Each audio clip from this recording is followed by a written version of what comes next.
Bonsoir, ravi de vous retrouver dans ce nouveau numéro de Santé Mag. On continue à l'occasion de ce mois d'octobre rose de parler de ce véritable problème de santé publique, en l'occurrence le cancer. L'occasion de faire le point sur l'évolution de cette maladie qui touche de plus en plus de monde autour de nous.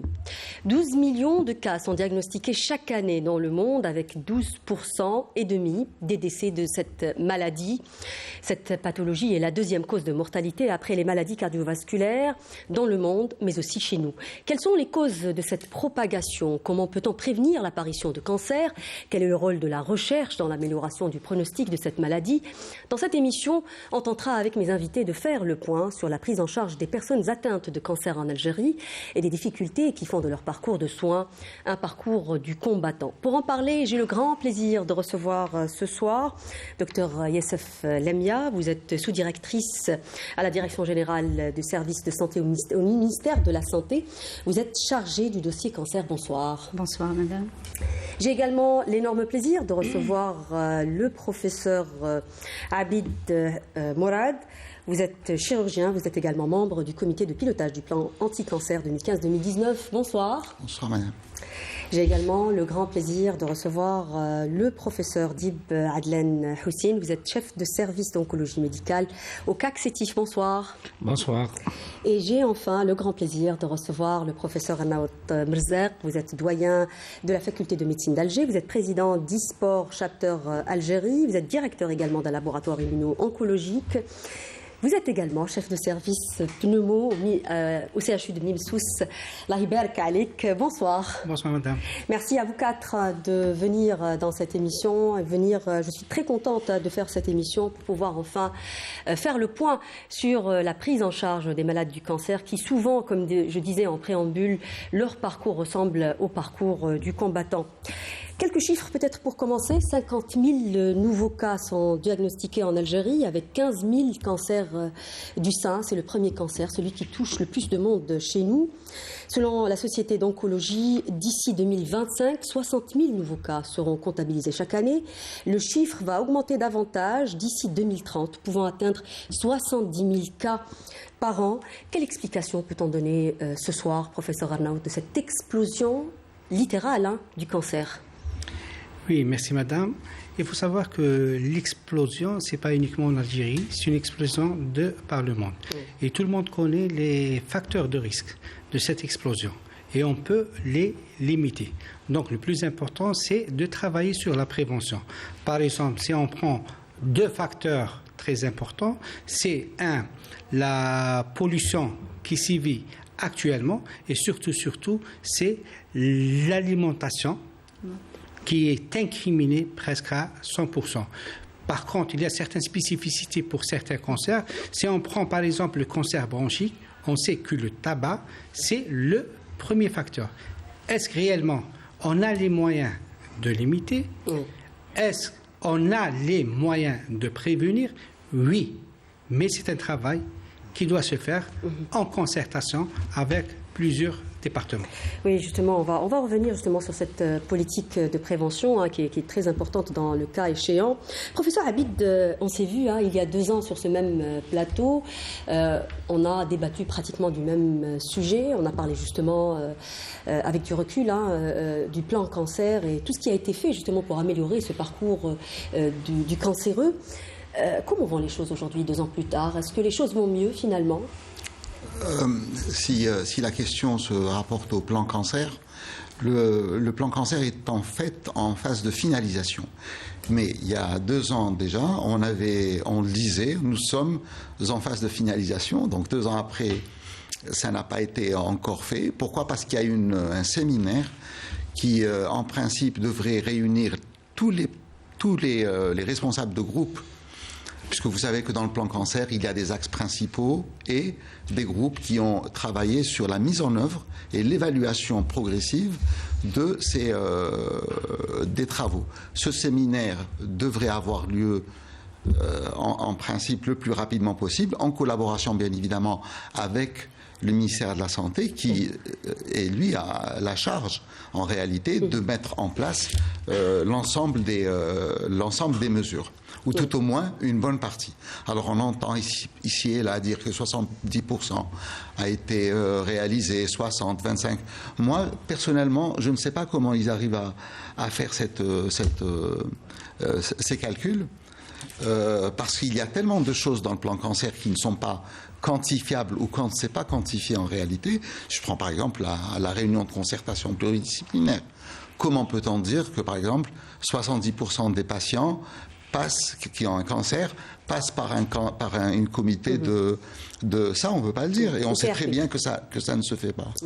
Donc, on a pris du retard. On a pris du retard à cause, premièrement, probablement, de l'épidémie qu'il y a eu, tout le monde le sait. Mais à l'heure actuelle, il est clair qu'il faut aller de l'avant. Et des travaux sont en train d'être faits, c'est-à-dire l'ensemble des rapports définitifs. Il y a au moins, il me semble, 7 volumes qui sont en train d'être réalisés, pratiquement publiés, et qui feront l'objet d'un rapport définitif qui sera remis aux plus hautes autorités de l'État pour prendre des décisions quant à l'avenir. Oui, pour pouvoir justement élaborer peut-être une stratégie pour l'avenir. Hein. C'est ça, en fait, une vision pour l'avenir. Il faut une vision pour l'avenir, d'autant que on est vraiment dans une situation où on est un peu frustré. Frustré pourquoi ? Parce que pendant toutes ces années, depuis 2015 à 2019, on y a cru. Ici, il y a, en présence de mes collègues qui ont participé à ces travaux. Oui. On a pris de notre temps, de notre... C'est clair. Voilà. C'est un travail colossal qui a été fait. Un travail colossal. Absolument, et qui, pardonnez-moi, je dirais juste ça. Allez-y, bien sûr. Notre plus grande... En fait, on a toute l'émission pour développer autour de ça. Je vous reposerai quelques questions. Vous ne resterez pas frustrés, je vous assure. On va y revenir, justement. Notre hantise, juste un mot, notre hantise, c'est que ce plan, ce travail finisse dans un tiroir. Absolument. Et que rien ne soit réalisé réellement sur le terrain. Oui. Non, on comprend votre frustration, hein, professeur Abid. C'est un travail énorme qui a été fait. C'est une énorme mobilisation de plusieurs équipes et aussi beaucoup d'argent qui a été dépensé. Après, on va voir justement avec Dr Yassef aujourd'hui quelle est la stratégie, est-ce qu'il existe concrètement, c'est la question que je vais vous poser d'ailleurs. Alors le cancer est la deuxième cause, je le disais en préambule, la deuxième cause de mortalité en Algérie, avec, je disais, 50 000 nouveaux cas et 20 000 décès à peu près. C'est énorme.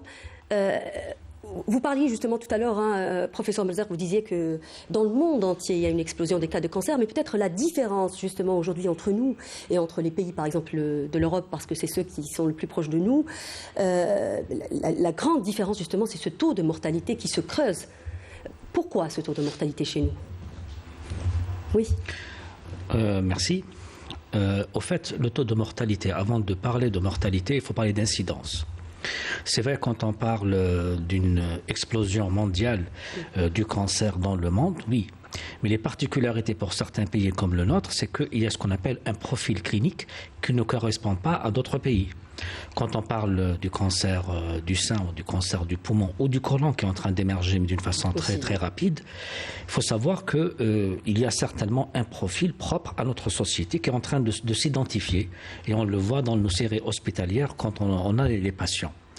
Personnellement, quand vous dites 20 000 de mortalité, c'est un chiffre important, peut-être je ne serais pas vraiment d'accord. Pourquoi ? Parce qu'il y a des progrès qui ont été faits. Ça, c'est les chiffres de 2019. Oui, même on attend les chiffres les plus récents. Il faut savoir que vous la pensez que le taux de mortalité a baissé ? Non, je ne dirais pas baissé ou il a augmenté. On va dire qu'on est toujours dans l'expectative, dans le constat de ce cancer en Algérie. C'est-à-dire, pour le moment, on a compris qu'il y a un profil un peu particulier. Deuxièmement, c'est-à-dire, quand vous dites un profil particulier, par exemple, si je prends le cancer du sein, on est en octobre rose. Chez la canadienne, ou par exemple dans les séries nord-américaines, la moyenne d'âge de survenue du cancer du sein, c'est 65 ans. Oui. Nous, on descend de 20 ans. Donc c'est quand même très important. Si je parle de l'Australie, pour le mélanome, c'est un problème de santé publique pour les Australiens. Donc si je parle de l'Algérie, quand on dit des chiffres de 20 000 de mortalité, on a l'impression qu'il n'y a pas un effort qui a été fait dans le sens de dire... Non, moi je vous pose la question, ça c'est un constat. Vous savez, les chiffres sont là. Moi je vous pose la question, c'est vous le professionnel, voilà, c'est vous le spécialiste. Alors ce que je peux vous dire, c'est que dans des chiffres, quand on parle de mortalité par cancer, il y a la mortalité devant un cancer très méchant, agressif. Effectivement, là, même dans des pays développés, c'est un peu difficile. On a des cancéreux qui meurent parce qu'ils ont eu une longue survie. C'est-à-dire qu'un cancer qui tue dans les 2 ans, il peut vivre 20 ans ou 10 ans, c'est l'histoire naturelle du cancer. Et puis, il y a ce qu'on appelle les décès qui ne sont pas liés au cancer, ce qui est tout à fait logique. Moi, je parle de la mortalité d'une façon générale. Mais le constat clinique, c'est que malgré qu'il y a ce chiffre, le constat clinique, c'est qu'on commence à avoir des profils relativement meilleurs par rapport à il y a 20 ans. Je m'explique. Là, on a des cancers à des stades localisés. Il y a 20 ans, ce n'était pas le cas, ou 30 ans. On avait plus de formes métastatiques. Les formes métastatiques, maintenant, elles commencent à se rétrécir. Avant, c'était des formes métastatiques d'emblée. On les a toujours, mais l'incidence a diminué. Donc, à mon avis, il faut prendre ces chiffres avec beaucoup de prudence. Et même si on parle de mortalité, il ne faut pas la calquer sur une efficacité d'un système de santé, il faut donner le temps. J'adhère avec le professeur Abid sur le plan cancer, même avec mon ami professeur Alaout, dans le sens qu'il y a un effort qui a été fait. Il y a un constat, même s'il est amer. Mais je pense qu'il faut évaluer. Il y a un effort qui a été fait, mais peut-être que ça reste toujours pas suffisant. C'est pour ça que je vous pose la question. Docteur Yassef, je vais vous poser la même question. Comment expliquer ce taux de mortalité assez important? Alors, dans le plan cancer, justement, il était question, c'est un des objectifs justement du plan cancer, c'est de réduire la mortalité de 10%, parce que la mortalité chez nous, elle est très importante. Comment expliquer aujourd'hui qu'on en meurt encore, qu'on perd autant de monde suite à un cancer? Vous avez parlé de l'Europe, par exemple. Rien que pour le cancer du sein, 3 femmes sur 4 guérissent du cancer du sein. On est très loin de ces chiffres. Docteur Yassef. Oui, merci de nous donner cette chance de parler de tout ce constat qui est réel. Et laissez-moi vous dire que le cancer est réellement un problème de santé publique, que ce soit dans le monde ou que ce soit en Algérie. Et le problème, c'est que les chiffres augmentent au fur et à mesure, c'est ça la problématique. Et lorsque vous retournez la question vers moi, c'est-à-dire beaucoup plus dans l'offre de soins, etc., laissez-moi vous dire... Est-ce que vous ne pensez pas aussi que c'est un problème? Je vais vous expliquer. Tout à fait. Je vais vous expliquer. L'offre de soins, il faut savoir qu'en matière de médecine et de santé publique en Algérie, il y a des définitions, c'est-à-dire par rapport à la demande de soins et l'offre de soins. La demande de soins, c'est ce qui vient des patients. L'offre de soins, c'est-à-dire la réponse à la demande de soins. Notre système de santé national, il est sous forme pyramidale que vous connaissez tous. Ça va de la base vers le sommet. Cependant, il y a quelques années, c'est le seul endroit où il y a l'offre de soins, c'est l'hôpital. C'est l'hôpital qui est le seul endroit qui offre de soins. Le système national de santé est basé sur la prévention dans toutes les maladies. Mais ça, idéalement, docteur Yassef. Idéalement. Quand on réussit la prévention, c'est qu'on a tout réussi. Mais essentiellement, actuellement, il est basé sur le curatif. Attention. Et on est au mois d'octobre, je prendrai comme exemple le cancer du sein. Les femmes, les patientes, malheureusement, arrivent à des stades très avancés du cancer. D'accord? Donc, et là, la prise en charge, l'offre de soins et la prise en charge, parfois, elle est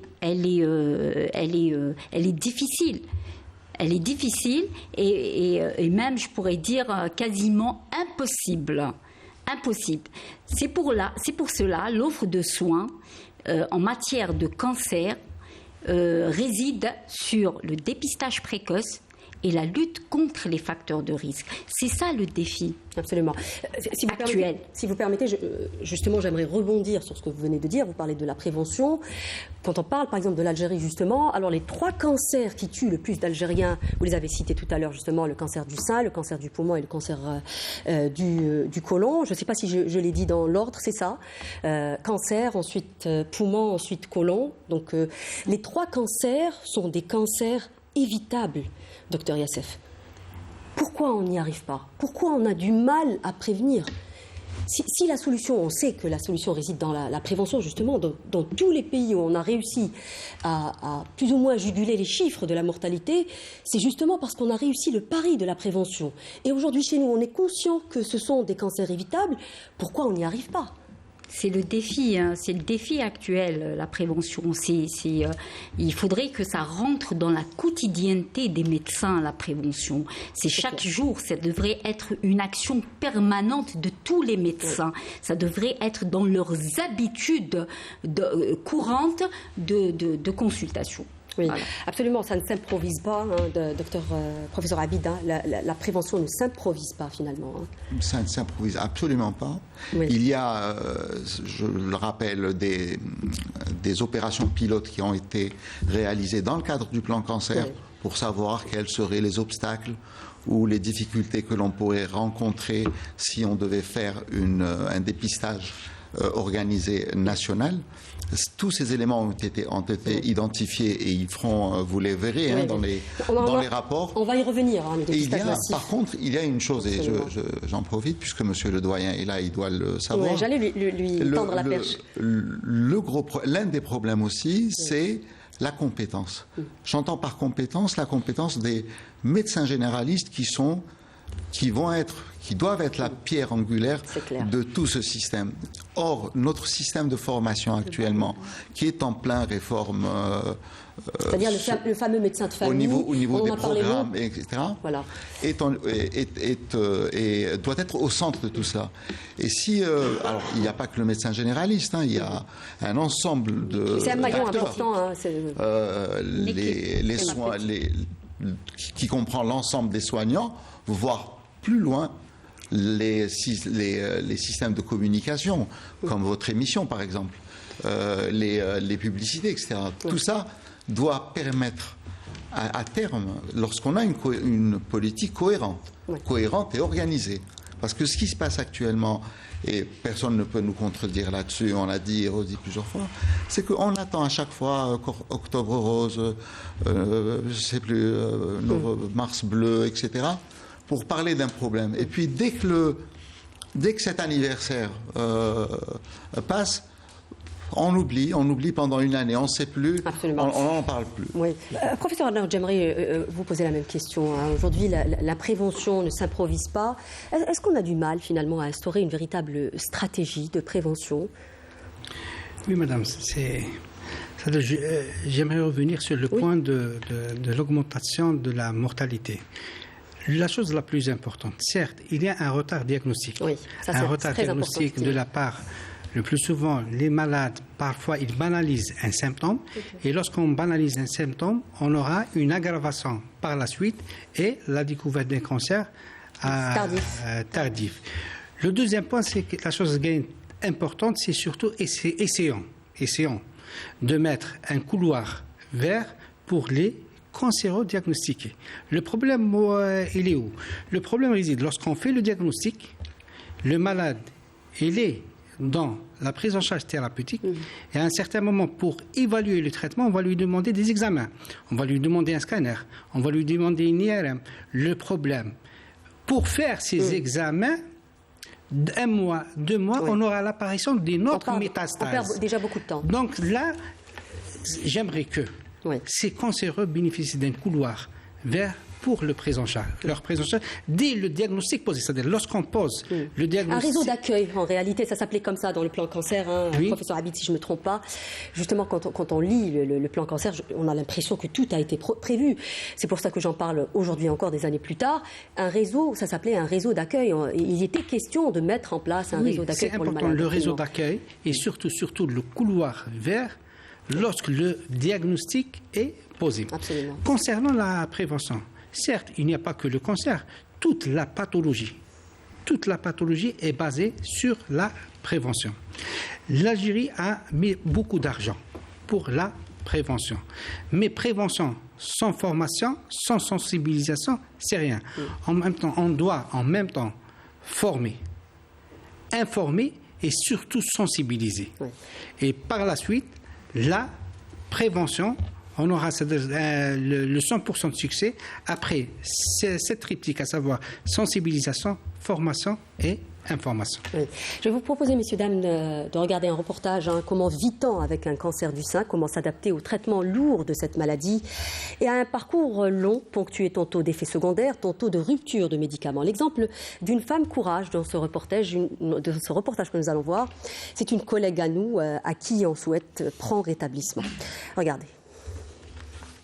Elle m'a dit comme ça de but en blanc, madame, c'est un cancer et bon, il faut que vous vous preniez en charge et que vous allez me faire ces examens le plus tôt possible. Il n'y a pas lieu de traîner encore parce que vous avez déjà pris trop de temps.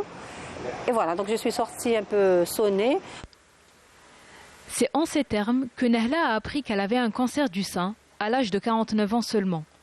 Avec ce lourd fardeau sur les épaules, elle devra organiser elle-même son parcours de soins. Le plus dur quand on est atteint d'un cancer, en fait, c'est de commencer ce fameux protocole parce qu'on est perdu. Le problème, il est là. Il n'est pas dans le fait qu'on nous annonce qu'on est malade. Il est dans le fait qu'on ne sache pas quoi faire. Tout le monde galère. Et pour se décrocher un rendez-vous, c'est le parcours du combattant. Déjà, le malade en lui-même, il lui faut un temps, d'adaptation par rapport à sa maladie. C'est très bien que chez nous, l'hôpital, c'est vraiment là où les soins sont les meilleurs. Donc, pour rentrer dans ce circuit, c'est là qu'est la difficulté. Pour rentrer, il faut un rendez-vous. Les rendez-vous sont très, très éloignés. C'est-à-dire que vous êtes malade, on découvre sa maladie au mois de juillet, on peut avoir un rendez-vous au mois de mars, 8 mois plus tard. Et ce n'est pas normal parce que le cancer évolue, il n'attend pas. Alors dans mon cas, il fallait faire une cytoponction, il fallait faire une biopsie, il fallait faire un scanner, il fallait faire une scintigraphie osseuse pour voir déjà s'il y a des métastases, même au niveau du scanner. Et là, c'est parce que le cancer du sein, il attaque aussi les os. Et il y a tout ça déjà, faire plein de prélèvements. Et ensuite aller présenter tout ça à son médecin. Donc dans mon cas, comme j'étais en surinfection, il fallait déjà commencer par la chimiothérapie, donc faire en sorte de réduire la tumeur. Et d'abord, il faut que le malade réponde déjà au traitement. Bon, j'ai eu la chance de répondre favorablement. Et après, on m'a dit que j'allais subir une mastectomie. Donc mon masténologue m'a mise en contact avec un chirurgien. C'est un tunnel dans lequel on rentre et on se laisse porter parce qu'on n'a pas le choix. Voilà. Suite à cela, Nahla devra entamer des séances de radiothérapie dont les délais de rendez-vous ne cessent de s'allonger. La radiothérapie, ça s'est fait, oui. J'ai décroché très difficilement un rendez-vous aussi. Les rendez-vous, ils sont très importants. Il ne faut pas dépasser 2 mois, 3 mois, grand maximum, parce que sinon c'est la récidive. On le sait. Les malades en général ne le savent pas, on ne nous le dit pas. Mais c'est ça le plus important. Et il y a des gens qui décrochent des rendez-vous après 6 mois. Après 8 mois, après une année, c'est aberrant. Des fois, il y a des ruptures de stock par rapport aux médicaments, à la chimiothérapie. Alors quand on plus la radiothérapie Mekesh... De ces 15 mois de soins à l'hôpital, Nahla a pu constater le manque de coordination entre les différents services qui prennent en charge les malades atteints de cancer. La coordination, l'oncologue, donc la scénologue n'est pas en contact avec le chirurgien. Le chirurgien ne connaît pas le radiothérapeute. C'est-à-dire que c'est au malade déjà qui vit sa maladie de se débrouiller pour aller voir, par exemple, pour aller au CAC. Donc c'est à nous d'y aller, de voir les médecins, de tout refaire, de tout raconter depuis le début. Outre l'amélioration de la prise en charge des malades en réduisant les délais de rendez-vous, la numérisation du dossier médical devrait alléger un tant soit peu ce lourd fardeau que portent les malades. Oui, effectivement, un très lourd fardeau. Justement, ça s'apparente au parcours du combattant. Goulot dans les consultations, goulot dans la prise en charge, une pression sur la radiothérapie, problème de dossier électronique. Enfin, la liste des problèmes auxquels sont confrontés, comme on vient de le voir justement dans ce reportage, est à rallonge, professeur Radnaout. Oui, il faut savoir que tout problème a une solution. Oui. Les solutions, on doit les trouver. Les solutions demandent beaucoup d'efforts, certes. J'insiste sur le point de couloir vert pour les cancéreux. Normalement, un cancéreux, il n'est pas là pour demander un rendez-vous. On a un couloir vert pour de A à Z pour sa prise en charge. Même pour les médicaments. Et j'aimerais parler surtout également du retard au diagnostic. Oui. L'automédication, j'insiste et je parle, éviter l'automédication. Lorsqu'il y a un symptôme sur une pathologie, on doit consulter, on doit demander l'avis d'un médecin. Pourquoi? Parce que si on arrive à diagnostiquer un cancer à un stade précoce, on aura la guérison à 100%. Absolument. Alors justement, le vieillissement des populations est souvent incriminé comme un facteur de risque, vous en parliez tout à l'heure, comme un facteur de risque dans le cancer. Mais force est de constater, malheureusement, qu'en Algérie, vous en avez touché un mot tout à l'heure, mais j'aimerais quand même qu'on y revienne, parce que c'est le cas de la personne qu'on a vue dans le reportage. C'est le cas aussi de beaucoup de témoins qu'on a vus sur ce plateau même. La plupart des femmes qui ont eu un cancer du sein ces dernières années, en tout cas celles qu'on a vues, elles ont moins de 40 ans. Et on peut faire aussi un parallèle, il me semble aussi dans le cancer de la prostate aussi chez nous, beaucoup de jeunes hommes aujourd'hui d'âge moyen qui sont atteints par cette pathologie. Est-ce qu'on a une explication, professeur Dib? C'est ce que je disais au tout début, c'est que dans chaque région, il y a des particularités qui ont été confirmées. J'ai écouté le témoignage avec émotion puisque c'est notre lot quotidien. Elles sont jeunes, elles ont beaucoup de problèmes. Il y a toute une chaîne pour arriver, pour faire le diagnostic, pour faire les bilans, pour arriver au niveau d'un service d'oncologie, puis pour une décision thérapeutique, que ce soit chirurgie, radiothérapie, tout ça. Oui, le constat, effectivement, c'est l'âge jeune. On parle de prostate, effectivement, avec un âge jeune. Je parle du pancréas aussi. Oui. On commence à avoir une flambée. Mais bon, si on parle du cancer du sein, effectivement, la moyenne d'âge est vraiment très, j'allais dire, dramatique, puisque, effectivement, elle était aux alentours de 40-45 ans. Et c'est pour ça, l'explication, on ne peut pas l'avoir. Parce que ce que je dis, c'est un constat. Chaque région, elle a ses particularités. Si vous permettez, je peux donner un petit exemple. Au Japon, c'est les cancers aérodigestifs, notamment l'œsophage et l'estomac, qui sont les plus fréquents. Oui. Alors, comment expliquer qu'une Japonaise née aux États-Unis, 3e génération par exemple, elle a le même risque de cancer du sein comme une américaine. Oui. Donc c'est environnemental finalement, ce n'est pas génétique. Tout à fait, c'est ce qu'on appelle la cryptogénétique, et probablement il y a des explications qui sont liées à l'environnement, et c'est pour ça le premier défi en Algérie, c'est comment définir le tableau clinique du cancer. À partir de là, toutes les mesures, que ce soit préventives ou autres, doivent prendre... Donc si je parle de dépistage cancer du sein, on parle de 30 ans, 35 ans. Oui. Donc ça change carrément les stratégies. Je vais commencer là où vous avez terminé, le dépistage, le mot-clé justement. Pourquoi pas le dépistage de masse, docteur Yassef? Est-ce qu'on y pense aujourd'hui? À quand le dépistage organisé? Aujourd'hui, il faut dire que pendant tout le mois d'octobre, on parle du dépistage, on sensibilise là-dessus, mais on oublie un maillon très important, c'est que ces femmes vont se faire dépister dans le privé avec leurs propres moyens. Pourquoi aujourd'hui on n'a pas des centres de dépistage? Oui, le dépistage reste un élément important dans la prévention des cancers et je pense que la stratégie du ministère de la Santé travaille sur ce dossier dans sa direction de prévention sur le dépistage et c'est une politique qu'il faut se mettre sérieusement dans le dossier pour avancer les choses. C'est prévu, docteur Yassef? Bien sûr que c'est prévu. C'est prévu pour lancer le dépistage en masse. Et laissez-moi vous dire que il faut savoir que le nerf d'une guerre est l'argent et aussi au niveau du ministère, nous avons pu mobiliser et impliquer de façon effective le Fonds de lutte contre le cancer. Ça, c'est une bonne nouvelle. Exactement, qui nous a permis de financer certaines actions de prévention et de prise en charge.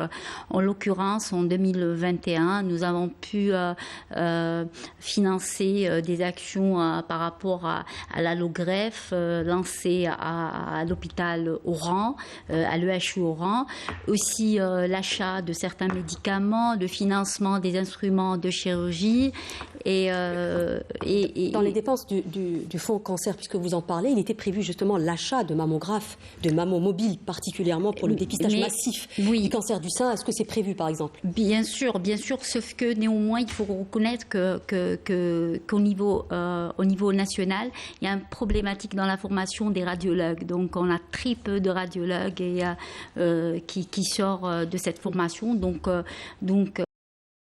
Et puis dans le dépistage, il faut reconnaître, je parle sous contrôle des maîtres, que le dépistage, il faudrait au moins, pour être expert dans le dépistage, il faudrait au moins lire 500 clichés pour dire qu'on est. Mais on a déjà eu des expériences pilotes, hein, docteur Massy. Yassef, on a déjà eu des expériences pilotes qui ont très bien marché. Hein. Pour rappel, justement, il y a eu une expérience de dépistage de masse organisée à Biskra en 2013. Tout à fait, Absolument, il devait y avoir 5 centres de dépistage à Larouat, Djidj, El Marni, à Constantine et Alger. C'était prévu pour 2010. C'est prévu. Mais le projet n'a jamais vu le jour. Pourquoi? C'est un problème aussi d'assurance, de sécurité sociale, si j'ai bien cru comprendre. Non, je vous ai dit que c'était un problème de financement et on a pu impliquer le fonds cancer effectivement à partir de 2021. Oui. Docteur Abid, je pense que vous êtes très informé là-dessus aussi, hein, parce que vous avez fait justement une étude épidémiologique et la possibilité justement de faire un dépistage de masse dans le plan cancer. Est-ce que réellement un dépistage de masse nécessite beaucoup de moyens finalement? Ça nécessite des moyens. Une organisation. Et ça nécessite surtout de l'organisation. Madame Yassef parlait tout à l'heure, docteur Yassef parlait tout à l'heure d'un certain nombre de clichés à réaliser, à lire. Oui. Par rapport à un radiologue pour qu'il soit expert et qu'on puisse... Mais, excusez-moi, quand on a commencé à travailler là-dessus, on a regardé ce qui se passait un peu dans le monde. Je vais prendre un exemple très simple, c'est la Turquie, un énorme pays. Eh bien, ils n'ont pas mis un radiologue dans chaque zone. Il y a des radios mobiles qui sont dans des zones un petit peu... qui couvrent pratiquement tout le territoire, qui envoient, alors il y a des manipulateurs sur place, qui font les mammographies et qui les envoient dans un endroit au ministère de la Santé ou un centre comme l'INSP. Et dans ce centre, il y a des radiologues qui ne font que ça. Oui. Qui ne font que ça. Oui. Et donc, il faut, à mon avis, on manque d'imagination. Mm-hmm. Je ne sais pas si on manque d'imagination ou on a parfois, vous savez, il faut le dire, actuellement, les gens ont peur de prendre des initiatives. Oui. Vous avez parlé aussi du coût, hein, j'aimerais faire réagir justement professeur Ranaout là-dessus. Quand on sait aujourd'hui qu'un cancer dépisté à un stade précoce coûte 5 fois moins, docteur Yassef, donc on voit que c'est beaucoup plus rentable finalement de faire un dépistage, donc on ne peut pas aborder la problématique du coût, professeur Ranaout. Oui, c'est sûr. C'est beaucoup plus rentable, C'est beaucoup plus rentable de dépister Absolument. que de prendre en charge. Traiter. Oui, voilà. Même, par exemple, si on prend l'exemple du cancer bronchique, il faut savoir que le cancer bronchique est le premier cancer chez l'homme. Chez la femme, c'est le cancer du sein. Donc, pour le cancer du poumon, nous, qu'est-ce qu'on dit? Un sujet âgé de plus de 40 ans, fumeur, symptomatique, on pense au cancer. On doit dépister le cancer. Et ça, c'est important. Comment dépister le cancer? C'est faire une simple radiographie thoracique. Et certes, monsieur le professeur Abid a parlé de télédiagnostic, dans le sens où il y a des gens qui font un scanner, qui font une mammographie, il y a une centrale qui fait la lecture. Certes, c'est quelque chose de très bénéfique et je pense que ça démarre ici en Algérie. Nous, on doit soutenir toutes les actions de diagnostic précoce. Absolument. Comment faire le diagnostic précoce? Le diagnostic précoce diffère d'un cancer à un autre. Pour je parle toujours, je suis pneumologue, je parle du poumon.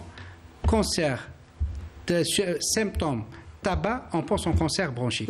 Et la même chose pour le côlon et la même chose pour le sein.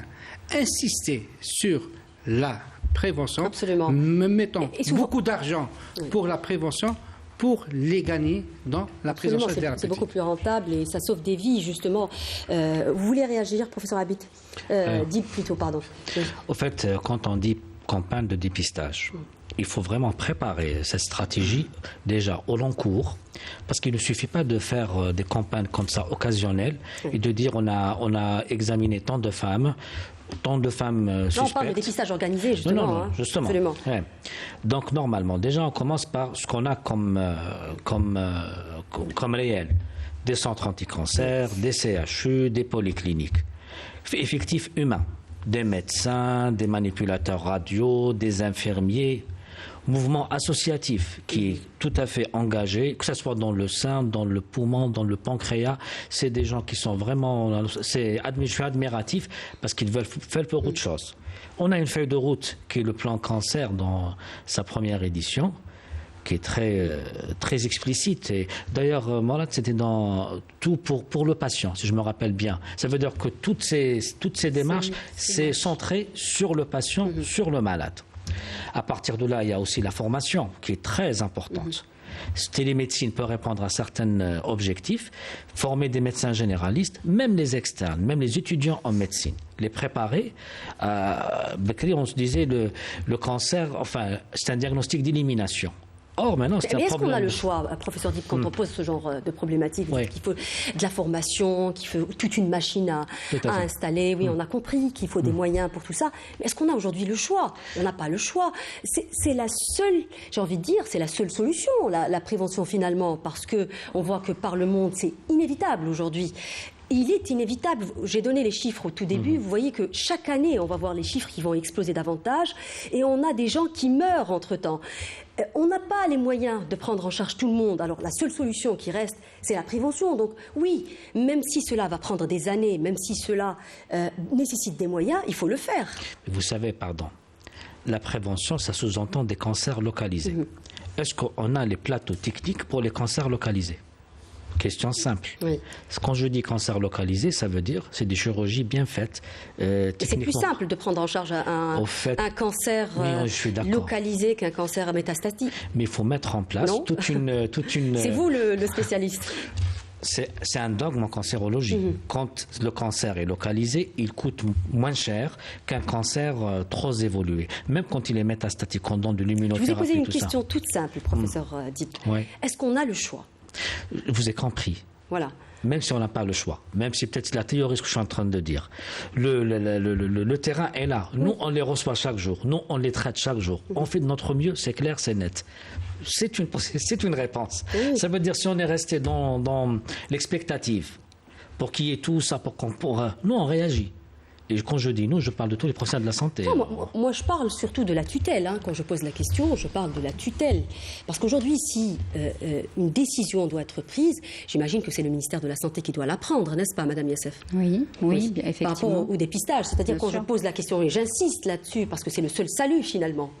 Heureusement, et on insiste au niveau du ministère qu'il y ait une prévention avant tout, que ça soit du curatif, parce que la problématique du cancer, évidemment, et selon les défis actuels, qui est la surpopulation, l'augmentation des cas et le mode de vie qui est complètement absurde.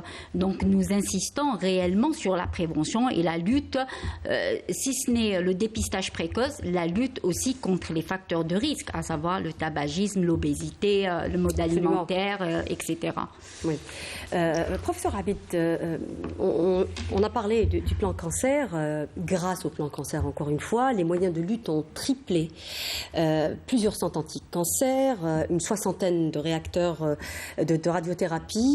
On disait même que ça devait couvrir plus que nos besoins au tout départ, c'est-à-dire quand on a pu réaliser les 70% des objectifs de ce plan anti-cancer.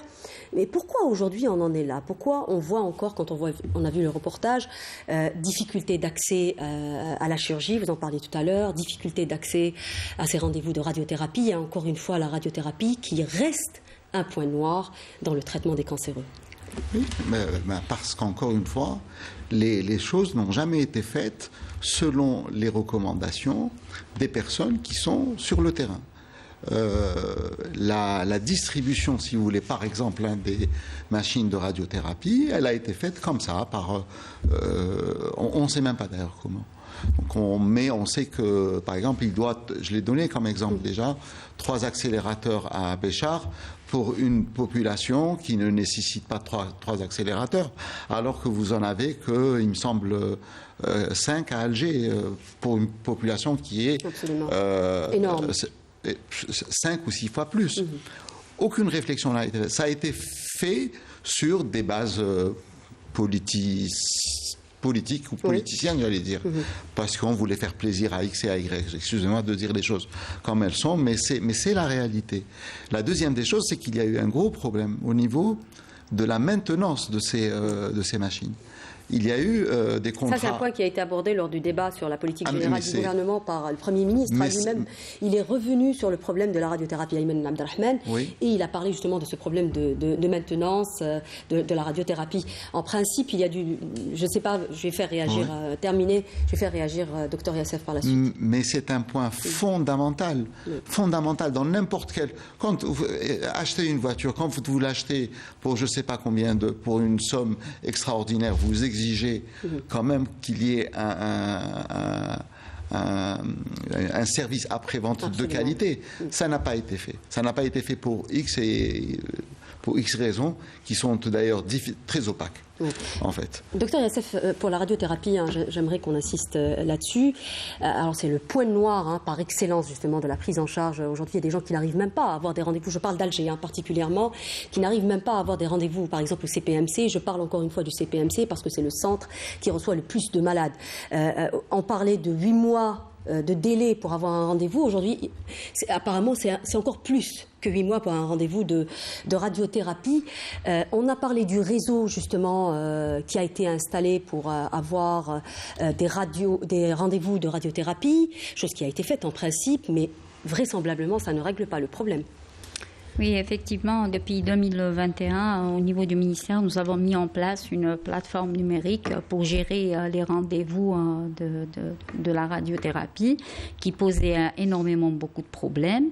Et cette numérique nous a aidés par rapport à la prise des rendez-vous des malades, c'est-à-dire un malade qui se présente au niveau du CPMC. Si le rendez-vous ne convient pas au médecin traitant, il peut prendre un rendez-vous au niveau Al-Oued ou à Batna, etc. Néanmoins, certes qu'il y a des problèmes au niveau du terrain. Je citerai, il a été cité la maintenance. On a combien de machines en panne aujourd'hui ? Environ 14 machines en panne. C'est énorme.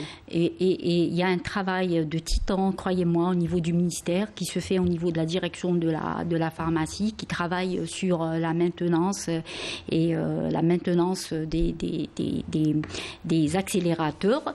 Et voilà. Et aussi, il faut savoir aussi que cette augmentation de cas de cancer, nous l'avions déjà dit, qu'il y a une surutilisation de ces appareillages qui tombent en panne. Et croyez-moi qu'il y a des demandes de réparation de ces accélérateurs. Souvent, elles ne sont pas honorées et parfois même à cause de l'impossibilité d'avoir de la pièce de rechange. Est-ce qu'aujourd'hui, c'est prévu de les réparer, les 14 machines ? Bien sûr. Justement, au ministère, nous travaillons sur ce point-là et nous avons des sociétés qui vont intervenir incessamment dans la maintenance de ces accélérateurs. Aussi, et tout à l'heure, j'ai omis de vous dire que sur le fonds cancer, il y a des financements aussi par rapport aux frais de maintenance de la prévention. D'accord. Des accélérateurs. Oui, allez-y. Je peux juste dire un mot concernant le dépistage. Ce qu'il faut savoir, c'est que si on devait faire un dépistage de masse organisée, etc., il va falloir s'attendre à prendre en charge plus de patients. Absolument. Et non pas moins de patients. Et c'est ça, en fait. Et donc, il faut se préparer à ça. Dépister un cancer du côlon par une endoscopie, déjà, on ne sait pas dans quelle mesure on a, combien de gastro-entérologues ou endoscopistes sont capables actuellement de faire une coloscopie, par exemple, avec ablation du polype qui va devenir cancer, etc. Je vais vous donner un exemple réel. Il y a un travail qui a été fait en Floride à un moment donné, ils ont décidé, donc, comme ça s'est passé partout dans le monde, de lutter contre le tabac. Donc beaucoup de personnes qui fumaient se sont arrêtées de fumer. Il s'est avéré que la mortalité par tabac liée à des maladies cardiovasculaires a nettement baissé. Parce que vous savez qu'au bout de 2 ans, on a le même risque pratiquement que la population générale. Mais qu'est-ce qui s'est passé? 10 ans plus tard, ils se sont rendus compte qu'il y a, à partir de l'âge de 75 ans, ces patients qui étaient tabagiques, qui devaient mourir en principe d'un problème cardio-circulatoire, vont mourir à un âge avancé d'un cancer du poumon. Et donc, tout ça n'est pas aussi simple que parce qu'on a l'impression de dire... Alors on va faire le dépistage et tout le monde va guérir et tout le monde va... Toute la complexité justement d'un dépistage organisé, c'est qu'il faut prendre, c'est-à-dire par la suite, en aval, il faudra prendre aussi les personnes qu'on aura dépistées, justement. C'est tout un travail à faire. Professeur Dib, justement, si vous permettez, il nous reste 5 minutes de temps, mais j'aimerais quand même rester sur le point de la radiothérapie parce que c'est un point noir et à chaque fois quand on voit des malades, ils se plaignent justement de la radiothérapie. Peut-être qu'en insistant, on peut peut-être secouer un peu les choses. Qu'est-ce que ça change, la radiothérapie, dans la prise en charge d'un malade, par exemple, du cancer? Parce qu'il faut dire que c'est important, que ce n'est pas banal, la radiothérapie. Elle peut changer complètement la décision, par exemple, par rapport à la chirurgie, n'est-ce pas? Entre une mastectomie et une tumoroctomie, dans le cancer de la prostate aussi, ça peut éviter carrément une castration de la personne. Et ça, il faut le rappeler. Au fait, la radiothérapie, elle a un rôle de contrôle local de la maladie. Quand on fait une chirurgie, par exemple, on doit contrôler la maladie sur le plan local. Pour m'expliquer, le cancer est une maladie cellulaire. Ces quelques cellules peuvent se développer en cancer. Quand on fait une radiothérapie, on va empêcher ça. Mais pour ne pas sombrer dans la psychose, dans le sens quand les délais sont dépassés ou largement dépassés, je vais être très pratique. Ce qu'on propose généralement, c'est du cas par cas. Il y a des cas où on va proposer de la chimiothérapie, de l'hormonothérapie, des traitements, on appelle ça adjuvant. Mais ça ne remplace pas la radiothérapie. Excusez-moi, docteur. Je ne suis pas cancérologue, mais dans le cas de la prostate particulièrement, il y a des cancers où on peut se passer de la chirurgie, c'est-à-dire on ne va pas faire l'ablation pour la personne et on se contente d'une radiothérapie. Dites-moi si je me trompe. Je vous explique. Moi, je ne suis pas en train de dire qu'elle n'est pas importante. Je suis en train de dire comment répondre à cette situation. Non, je veux dire que ça ne remplace pas. Un délai, j'allais dire, dépassé ou un délai retard. Pour que nos patients, qui comprennent qu'on peut donner des alternatives thérapeutiques en attendant. Des alternatives mutilantes, professeur. Non. Moi, je suis l'oncologue. Moi, c'est des traitements médicaux que je vais proposer. Donc, on peut donner des chimiothérapies, des hormonothérapies qui vont réduire ce risque local de développer le cancer. Mais parlant de prostate, il y a de nouvelles molécules aussi qui commencent à émerger et qui peuvent donner d'excellents résultats. Il y a quelques-uns, oui, effectivement. C'est de l'hormonothérapie, on parle de plus de deuxième, troisième génération, mais qui donnent d'excellents résultats. Donc là, je voulais que ceux qui nous écoutent, même si on a ces problèmes de radiothérapie, qu'il faut faire vite. Je pense qu'on a des solutions. Non, je comprends qu'on fait avec ce qu'on a. Vous faites de l'excellent travail, je n'en doute pas, professeur Dib. Je sais que aujourd'hui, les professionnels que vous êtes en première ligne. Et je sais que vous souffrez presque autant que le malade de ce manque de moyens. C'est pour ça qu'on insiste ce soir. Et c'est pour ça que Dr Yassef est avec nous ce soir. Peut-être pour communiquer justement ces préoccupations pour les plus hautes autorités, justement. Professeur Radnaout, pour revenir justement sur vous êtes aujourd'hui justement à la tête d'un laboratoire. Vous êtes également dans le médicament également et dans la politique de santé. Alors pour les traitements innovants, vous en avez touché un mot, on a eu une rupture. Pendant longtemps, ces médicaments n'entraient pas en Algérie. Ça aussi, c'est très important dans le cas des cancers justement détectés à un stade assez avancé. Oui.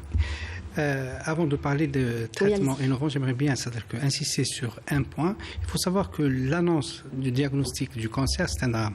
Pas uniquement pour le malade, mais également pour sa famille, son entourage et ses amis. Donc on ne doit pas oublier d'autres acteurs qui interviennent dans une meilleure prise en charge des cancéreux, à savoir l'apport psychologique, c'est important. Et le deuxième point, c'est les centres antidouleurs. On ne doit pas les oublier. Également, la radiothérapie, elle est importante. Absolument. Mais la même chose, nous, on veut qu'un malade décède dans la dignité et non pas dans la douleur. Et on aimerait que les centres antidouleurs se généralise en Algérie. Pour les traitements innovants également. C'est-à-dire qu'avec la numérisation, Inch'Allah, et avec le dossier électronique du malade, ça va s'améliorer. La prise en charge va nettement s'améliorer. Pour les traitements innovants, l'Algérie fait beaucoup de choses. Il faut savoir que la santé n'a pas de prix, mais elle a un coût. Essayons de respecter les indications des médicaments classiques et même les médicaments innovants. Professeur Dib, il peut parler, il peut témoigner qu'il y a quelques molécules innovantes qui sont sur le marché. On aimerait également d'autres médicaments soient sur le marché, mais là, c'est le travail des référentiels, le travail de consensus afin de bien cibler les malades qui vont profiter de ces médicaments. Oui. Puisqu'on parle de médicaments, j'aimerais parler aussi des chimiothérapies. Là aussi, il y a eu à un moment donné des ruptures. Est-ce que cette crise est aujourd'hui derrière nous, parce qu'il y a eu beaucoup de malades qui ont souffert du manque de chimiothérapie. Et il y a eu aussi, fort heureusement, on a parlé de l'année 2022 comme étant l'année de l'oncologie, puisqu'il y a eu plusieurs centres de production, des unités de production de chimiothérapie en Algérie. Est-ce que cela va nous aider aussi peut-être à changer un peu les choses ? Inch'Allah, on aura à gagner sur les traitements des traitements anticancéreux. Professeur Renaud vous a parlé des traitements innovants qui sont plus innovants actuellement. Et heureusement, grâce aussi au Fonds Cancer, il y a eu un décret exécutif qui parle de l'acquisition des médicaments, chimiothérapie, l'immunothérapie et l'hormonothérapie. On a parlé d'une centaine de médicaments. Tout à fait. Donc, il a été décrété en avril 2022. Donc, il y a la bourse financière grâce au Fonds Cancer. Donc, on pourra mettre en œuvre tous ces médicaments, Inch'Allah. Et on termine sur une question peut-être très importante, professeur Abid. Peut-être la CNAS aussi, la Sécurité sociale. Une question pour terminer. On sait aujourd'hui quand même que malheureusement, on aurait pu peut-être aider via le privé, mais encore une fois, ça coûte trop cher. On aurait pu peut-être permettre l'accès aux soins dans les infrastructures privées quand on ne peut pas le faire au public grâce à la CNAS. Qu'est-ce qu'on peut faire là-dessus aussi ? Quel rôle doit jouer la sécurité sociale ? Oui, moi je rejoins un peu ce que dit professeur Arnaout. La médecine n'a pas de prix, elle a un coût. Mais dans la réalité, dans l'absolu, en réalité, la médecine, elle coûte cher. La médecine de qualité coûte cher. Oui. Ça n'est pas... Il ne faut pas croire que c'est... C'est-à-dire qu'on ne peut pas faire des économies sur la santé. Les Algériens doivent comprendre qu'à chaque fois qu'un acte est fait, que ce soit au niveau de l'hôpital ou en dehors de l'hôpital, un acte médical, eh bien, il a son contrepartie.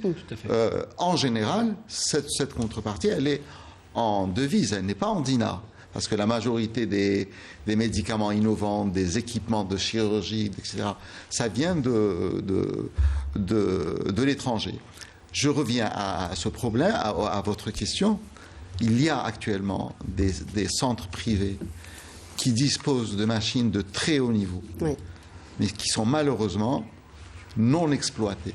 Pourquoi non exploitées ? Parce que la Caisse Sécurité Sociale, à mon avis, n'a pas décidé un jour, parce qu'il faut une décision politique, de ramener tous ces gens autour d'une table et de dire, voilà, ces équipements que vous avez achetés, ils ne les ont pas achetés comme ça. C'est l'argent des banques publiques en général, n'est-ce pas ?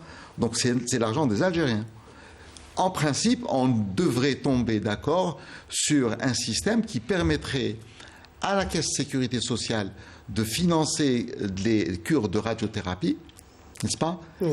Comme elle le fait d'ailleurs pour le système public, puisque ils le disent plusieurs fois. Les gens de la CNAS disent, nous on ne va pas payer la médecine deux fois. On la paye au niveau de l'hôpital, puis on la paye au niveau des secteurs privés. Mais il se trouve que la situation nécessite qu'il y ait des décisions fortes et urgentes pour pouvoir patienter, régler le problème de ces patients. Tout simplement, oui. Les décisions fortes, on terminera sur ça, hein, professeur Abid. Merci à vous quatre d'avoir participé à cette émission. Cette émission est à présent terminée. Merci à vous hein, de nous avoir prêté attention. Je vous souhaite une excellente soirée sur Canal Algérie. Je vous retrouve vendredi prochain. Au revoir. Merci.